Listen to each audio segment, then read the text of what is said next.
পেয়েছো অবশ্যই তোমরা পাবে 192 পেয়েছে। হ্যাঁ, কোষে থেকে 17.3। নিচে ত্রিভুজের বাহুর দৈর্ঘ্য দেওয়া আছে, না এঁকে বাহুভেদে ত্রিভুজের নাম লিখি। না এঁকে বাহুভেদে ত্রিভুজের নাম লিখি যখন এরকম বলেছে তো আমরা তো আঁকতে পারবো না। তো সেখানে প্রত্যেক কটাকে আমরা দেখে নেব। এ নাম্বারের যে অঙ্কটা রয়েছে 18 সেন্টিমিটার, 18 সেন্টিমিটার, 10 সেন্টিমিটার, এক্ষেত্রে বলতে হয় যেটা যে যদি কোনো ত্রিভুজের বাহুগুলো দুটো বাহু সমান হয় এবং একটা বাহু অসমান হয় তাকে আমরা বলি সমদ্বিবাহু ত্রিভুজ। আর যদি তিনটে বাহুই সমান হয় তাকে আমরা বলি সমবাহু ত্রিভুজ। আর যদি প্রত্যেকটা বাহু আলাদা আলাদা মাপের হয় তবে তাকে আমরা বলতে পারি বিষমবাহু ত্রিভুজ। এখানে 18 সেন্টিমিটার, 18 সেন্টিমিটার কিন্তু 10 সেন্টিমিটার, মানে দুটো বাহুর মাপ সমান কিন্তু একটা বাহুর মাপ এদের সঙ্গে মিলছে না। তার মানে দুটো বাহুর মাপ একই হওয়ার জন্য, সমান হওয়ার জন্য আমরা একে বলতে পারি সমবাহু ত্রিভুজ। তাই এ নাম্বারটা হবে গিয়ে কি বলতো, সমদ্বিবাহু ত্রিভুজ। সমদ্বিবাহু ত্রিভুজ। বি নম্বরে যেটা আছে সেটা হলো গিয়ে কি 5.2 সেন্টিমিটার, 5.2 সেন্টিমিটার, আবার 5.2 সেন্টিমিটার, অর্থাৎ তিনটে বাহুর দৈর্ঘ্য সমান। তা যদি তিনটে বাহুর দৈর্ঘ্য সমান হয় তাহলে আমরা তাকে বলতে পারি কি কি সমবাহু ত্রিভুজ, অর্থাৎ বাহুগুলোর দৈর্ঘ্য সমান। তাহলে আমরা এখানে লিখতে পারি সমবাহু ত্রিভুজ। আচ্ছা, এবারে এখানে আবার সি নাম্বারটা 8 সেন্টিমিটার, 2 সেন্টিমিটার এবং 9 সেন্টিমিটার। দেখো তিনটে বাহুর মাপই আলাদা আলাদা, অর্থাৎ 8, 2, 9 আলাদা আলাদা হওয়ার জন্য এটা কিন্তু সমদ্বিবাহু ত্রিভুজ নয়, সমবাহু ত্রিভুজ নয়, এটা হবে কি কি বিষমবাহু ত্রিভুজ। বিষমবাহু ত্রিভুজ হলো। এরপর চলে আসছে আমরা 2 নম্বরে। নিচে ত্রিভুজের তিনটি কোণের মাপ দেওয়া আছে, কোণ ভেদে ত্রিভুজগুলো নাম লিখবার চেষ্টা করি। এক্ষেত্রেও তোমরা একটা জিনিসকে মনে রাখবে, যখন 90 ডিগ্রি কোণ হবে তখন তখন তোমরা জানবে যেটা যেটা সমকোণী ত্রিভুজ। এবং যখন 120 ডিগ্রি অর্থাৎ কি 90 ডিগ্রি থেকে বেশি কোণ থাকবে তখন তাকে আমরা বলতে পারবো কি স্থূলকোণী ত্রিভুজ। আবার যখন নাকি প্রত্যেকটি কোণই মোটের উপরে তোমার সূক্ষ্মকোণ থাকবে তখন আমরা তাকে বলবো সূক্ষ্মকোণী ত্রিভুজ, অর্থাৎ 90 ডিগ্রি থেকে কম। তাহলে 90 ডিগ্রি একটা প্রমাণ মাপ। 90 ডিগ্রি যদি থাকে তাহলে আমরা বলবো সমকোণী ত্রিভুজ। 90 ডিগ্রি থেকে বেশি যদি থাকে, যেমন এই যেখানে রয়েছে এই নম্বরের অঙ্কটা 120 ডিগ্রি, এটাকে বলবো স্থূলকোণী ত্রিভুজ। অর্থাৎ 90 ডিগ্রি থেকে যদি বেশি থাকে যে কোনো ত্রিভুজের তাহলে আমরা তাকে বলতে পারি স্থূলকোণী ত্রিভুজ। তাহলে এইটার প্রথমটা যেটা রয়েছে এ নাম্বারে 90 ডিগ্রি, 45 ডিগ্রি, 45 ডিগ্রি, তাহলে একটা কোণ তো 90 ডিগ্রি রয়েছে, তাহলে এটাকে আমরা বলতে পারি যে কি সমকোণী ত্রিভুজ।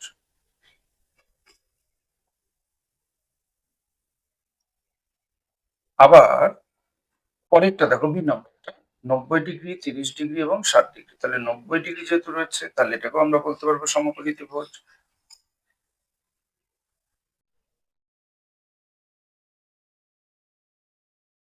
আবার দেখো পরেরটা 75 ডিগ্রি, 70 ডিগ্রি, 35 ডিগ্রি, সবকটা কোণের মান 90 ডিগ্রি থেকে কম। যখনই 90 ডিগ্রি থেকে কম হবে তাহলে এটা সূক্ষ্মকোণী ত্রিভুজ হবে।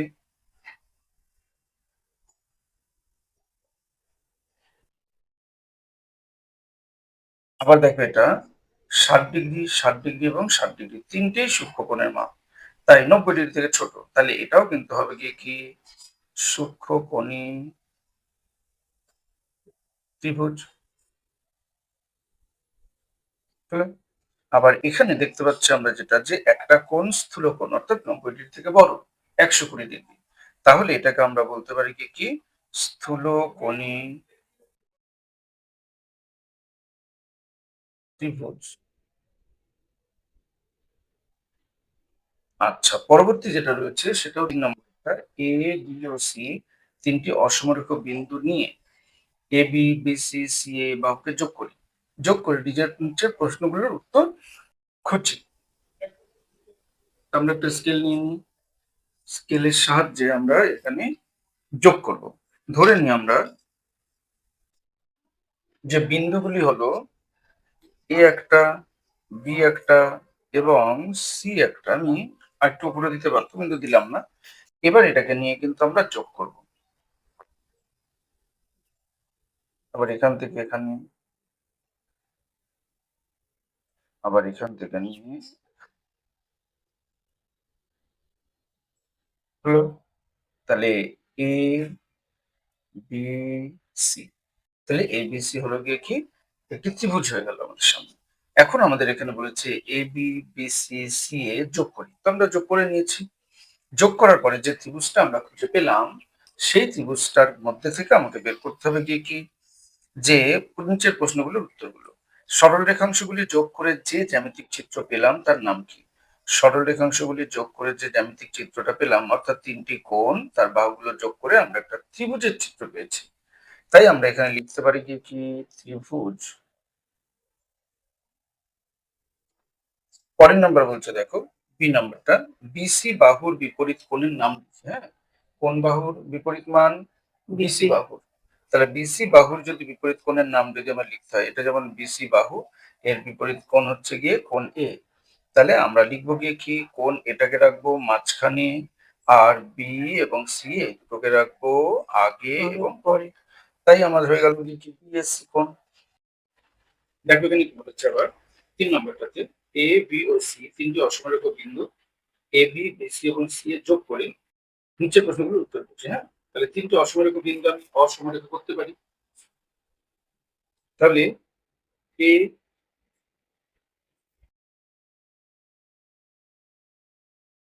এখানে লিখলাম একটা বিন্দু, এখানে একটা বিন্দু দিলাম মনে করেন বি, আবার এখানে একটা বিন্দু দিলাম মনে করে সি, তাহলে অসমারেখ বিন্দু হয়ে গেল। এবার এটাকে যদি আমি স্কেলের সাহায্যে যুক্ত করি, তাহলে দেখো কি আসে। প্রথমে আমি এটার সঙ্গে এটাই যুক্ত করবো, তারপর আমি এটার সঙ্গে এটাকে যুক্ত করবো, তারপর আমি যুক্ত করবো এটার সঙ্গে।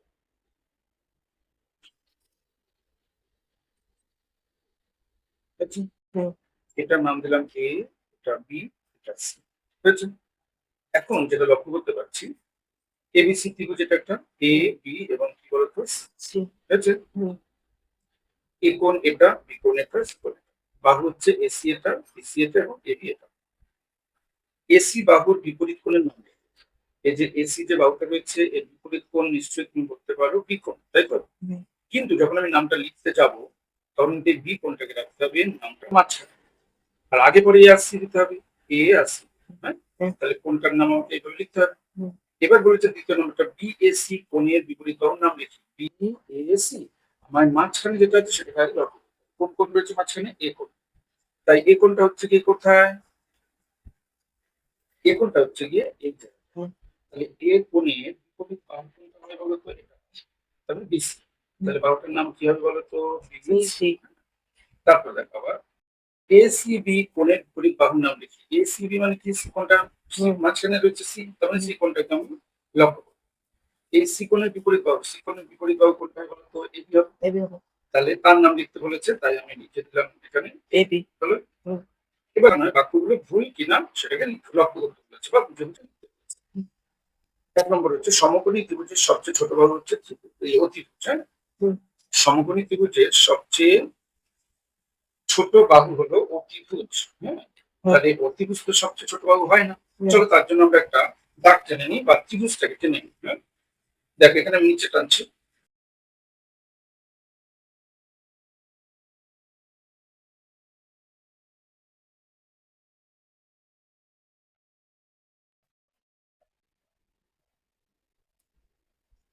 এই যে সমকোণী ত্রিভুজ আঁকলাম, এর এই কোণটা হচ্ছে কোণ সমকোণ। তা আমরা লিখলাম এ, তাহলে এই বি কোণটা হচ্ছে সমকোণ। সমকোণের সঙ্গে এই যে এবিটা এবং বিসিটা এই দুটো বাহু হচ্ছে লম্ব এবং ভূমি। তাহলে অতিভুজ কোণটা হলো এসি।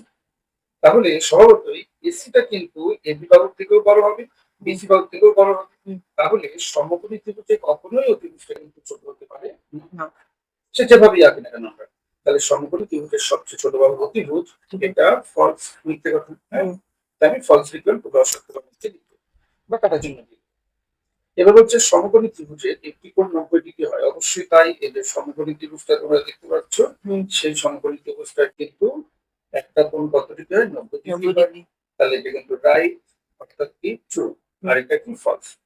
পরেরটা হচ্ছে কি কি দেখো, যে কোনো ত্রিভুজের কমপক্ষে দুটি কোণ থাকে। যে কোনো ত্রিভুজের কমপক্ষে কটি কোণ থাকে? দুটি সূক্ষ্ম কোণ থাকে। এখানে সূক্ষ্মটা লেখা হয়নি, দুটি সূক্ষ্ম কোণ থাকে। কেন?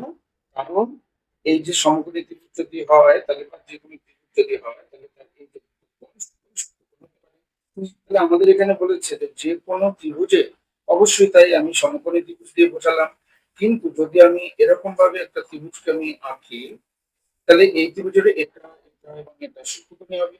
তাই সূক্ষ্মকোণ হতে পারে কমপক্ষে দুটো, এটা বলা যেতেই পারে। যদি স্থূলকোণীয় হয়, মনে করে নাও এরকম ভাবে একটা দাগ এসছে, এরকম ভাবে একটা দাগ এসছে, আর এই কোণটা যদি সূক্ষ্মকোণী হয় আর এই কোণটা হয় স্থূলকোণ, তো যাই হোক না কেন, হতে পারে, এটা কিন্তু ঠিক কথা, অর্থাৎ ট্রু।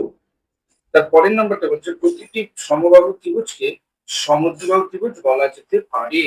কি বললাম বলো তো দেখি? প্রতিটি সমবাহু ত্রিভুজকে সমদ্বিবাহু ত্রিভুজ বলা যেতে পারে, এটা কিন্তু ঠিক কথা। তাহলে এটাও কি হবে? শুরু হবে। পরেরটা বলেছে দেখো, ত্রিভুজের তিনটি কোণের সমষ্টি 360 ডিগ্রি, এটা একটা ভুল কথা। আমি বলে দিচ্ছি তোমাদেরকে, তিনটে কোণের সমষ্টি মানে এই কোণটা, এই কোণটা, এই কোণটা, যদি এই ত্রিভুজকে ধরি, এই ত্রিভুজটাকে ধরলে প্রত্যেকটা ত্রিভুজের তিনটি কোণের সমষ্টি 180 ডিগ্রি হয়, 360 ডিগ্রি হবে না। হ্যাঁ, তাহলে এটা কি? ভুল, অর্থাৎ ফলস স্টেটমেন্ট। তারপরটা চলো, সমকোণী ত্রিভুজে কখনো সমকোণী ত্রিভুজ কখনো সমবাহু ত্রিভুজ হতে পারে না। সমকোণী ত্রিভুজ কখনো সমবাহু ত্রিভুজ হতে পারে না, এটা কি ঠিক কথা? সমবাহু ত্রিভুজ হতে পারে না, এটা ঠিক কথা। কেন? কারণ সমবাহু ত্রিভুজের বৈশিষ্ট্য হচ্ছে তিনটে বাহু সমান হবে, কিন্তু এক্ষেত্রে তিনটে বাহু সমান হয় না, ত্রিভুজটা বড় হয়, তাহলে কিন্তু কখনোই সমবাহু ত্রিভুজ হতে পারে না, এটা কিন্তু ঠিক। রাইট। পরেরটা হচ্ছে সমকোণী ত্রিভুজ কখনো সমদ্বিবাহু ত্রিভুজ হতে পারে না, এটা কিন্তু ভুল কথা। কেন? দেখো তোমরা, আমি ভালো করে বুঝিয়ে দিচ্ছি ছবিটাকে। মনে করে নাও এখানে আমি একটা সমকোণী ত্রিভুজ আঁকছি, 2 সেন্টিমিটার করে মাপ দিচ্ছি, এখানেও নিচ্ছি 2 সেন্টিমিটার করে মাপ। এবার এখান থেকে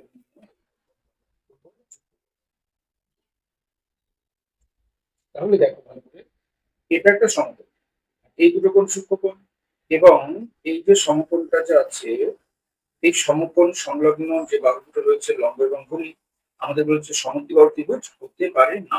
দেখো এই বাহুটা এবং এই বাহুটা সমকোণ সংলগ্ন যে লম্ব এবং ভূমি, এই যে দুটো বাহু রয়েছে, 2 সেন্টিমিটার নিয়েছি, এটাও কিন্তু 2 সেন্টিমিটার নিয়েছি, অর্থাৎ সমদ্বিবাহু ত্রিভুজ হতে পারে। এখানে বলেছে হতে পারে না, তাই কিন্তু এটা কি ভুল, অর্থাৎ স্টেটমেন্টটা ফলস।